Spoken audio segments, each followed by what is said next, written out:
A quick 1 minute word from our sponsor of today's episode, the Altus Summit. Hi guys, my name is Karina Neff and I am the Altus architect. But what is Altus? Everyone's asking. Altus is a Latin word and it is significance, high, deep, and noble. And what that word does is inspires everything we've done for the Altus Collective. The Altus Collective is for building service contractors, built by building service contractors, and it is allowing us to engage with intention, empower with education, and elevate with influence. But one thing is very important, that scalability, that height. That's what we're doing at the Altus Summit. We're bringing thought leaders into this space so that they can share with you how they've successfully scaled their business. We're talking about some of the companies in the US that are the smartest, sharpest, that have successfully scaled from 5 million to 82 million, from 82 million to 150 million. You want to be at this room. You want to be in this event.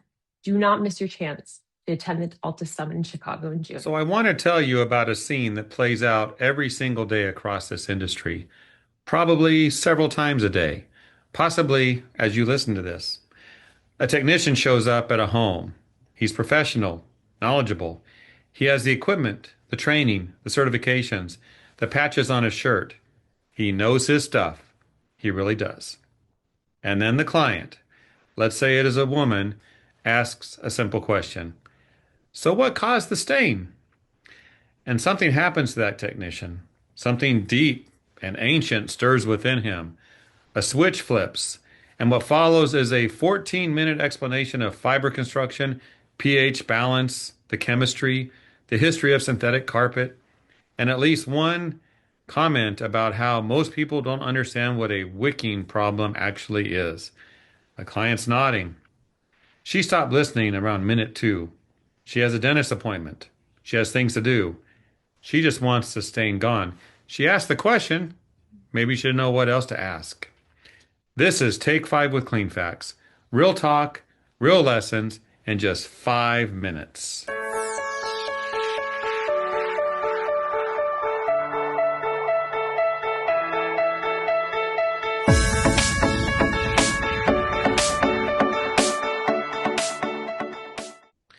I want to share a disclaimer right now. I am speaking to the fellas here. You ladies already know this topic inside and out. You live this topic. But feel free to stick with us here because you may need a good laugh. Today we're talking about the fine art, or rather, the very common disaster of over-explaining to your clients, also known as mansplaining. Now look, I'm not here to throw technicians under the bus. The knowledge is real. They're smart. The passion is real. They care. This industry actually requires a surprising amount of technical expertise, and most people have no idea. You know the difference between encapsulation and hot water extraction. You understand drying science. You can read a moisture map. That is legitimately impressive. The problem is your client does not need the seminar. She needs her living room back by Thursday. So that term that's floating around out there, mansplaining.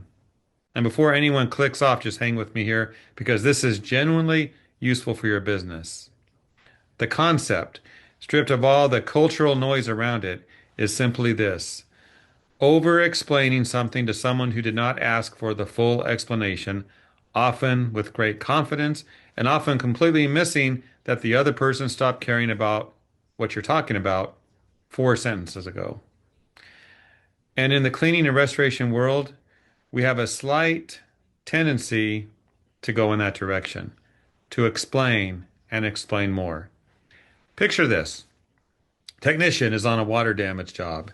The homeowner is understandably stressed and asks, is the floor going to be okay? The normal human answer, we're going to get readings today and have a much better idea within 24 hours. It looks manageable.